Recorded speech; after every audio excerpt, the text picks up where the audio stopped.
మీ పిల్లలు స్టడీస్ మీద ఫోకస్ చేయకపోవడానికి ముఖ్యమైన కారణం ఏదైనా ఉంది అంటే అది డిస్ట్రాక్షన్స్ అని చెప్పొచ్చు. ఆ డిస్ట్రాక్షన్స్ గేమ్స్ కావచ్చు, టీవీ కావచ్చు, మొబైల్ కావచ్చు, ఇంకేదైనా కావచ్చు. అయితే ఈ డిస్ట్రాక్షన్స్కి సంబంధించి ఒక చిన్న స్టోరీ చెప్తాను చూడండి. ఒక ఫ్యామిలీ ఒక చిన్న కుక్క పిల్లని తెచ్చుకుంటారనమాట. ఆ తెచ్చుకున్న తర్వాత నెక్స్ట్ డే మార్నింగ్ ఆ ఇంటి యజమానిని ఆ చిన్న కుక్క పిల్లని తీసుకుని వాకింగ్కి తీసుకెళ్తాడు. అయితే అలా వాకింగ్కి తీసుకెళ్ళిన తర్వాత ఒక 15-20 నిమిషాల తర్వాత ఇంటికి వస్తాడు.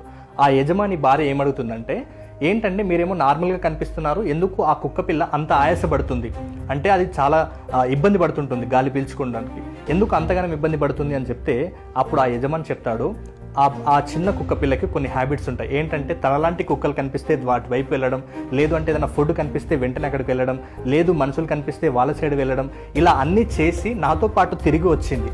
అంటే ఇది అనవసరమైన విషయాల పట్ల, అంటే అటు వెళ్ళడం, కుక్కల దగ్గర వెళ్ళడం, ఫుడ్ దగ్గరికి వెళ్ళడం, ఇలాంటివన్నీ చేస్తూ నాతో పాటు వచ్చింది కాబట్టి ఇది ఎక్కువ ఆయాసపడుతుంది. నేను నేరుగా వెళ్ళి నేరుగా వచ్చాను కాబట్టి నేను